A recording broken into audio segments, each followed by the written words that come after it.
Nimapada block अधीन संगम charitable trust तरफ निमापड़ा स्थित टाउन हॉल रे पवित्र अक्षय तृतीया अवसर में एक साहित्य उत्सव अनुष्ठित हो अतिथि भाव शिक्षाविद शशधर पंडा साहित्यिक नित्यानंद सतपथी सामाजिक कर्मी त्रिलोचन बराड़ कवि सत्यप्रकाश कर प्रकाश खैटोई व्यंग कवि संपद रथ सांबादिक दुस्साहसन नायक सत्य नायक ललितेन्दु पलाउरी शिक्षाविद रवीन्द्रनाथ पाढ़ी आदि योगदान करथिले। अनुष्ठान सभापति श्री गंगाधर ओझा समारोह में अध्यक्षता करथिले। एही अवसर में कवि सम्मेलन और कविता पाठ उत्सव करा जायथिला।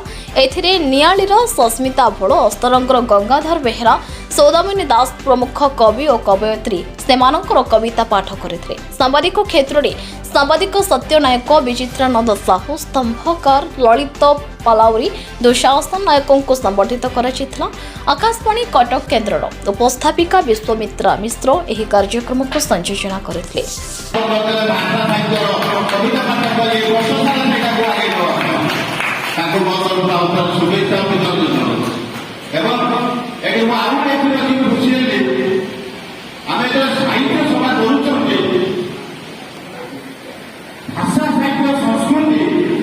ओडिशा सरकार तरफ आम पाखे उपस्थित अच्छा प्रोग्राम अफिसर त्रिलोचन बराड़ आम बेसी खुशी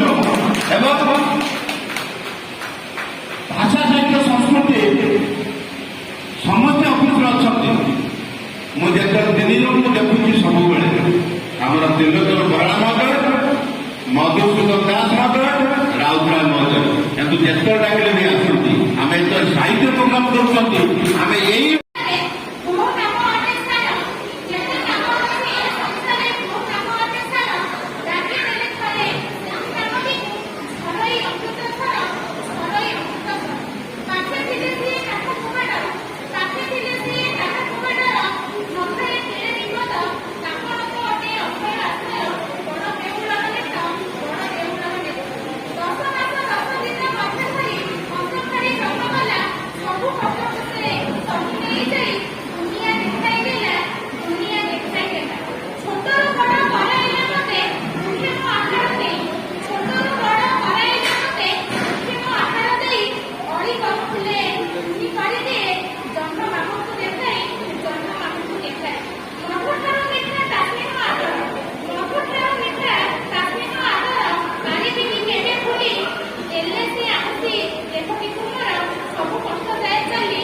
ब्यूरो रिपोर्ट न्यूज उपांत खबर।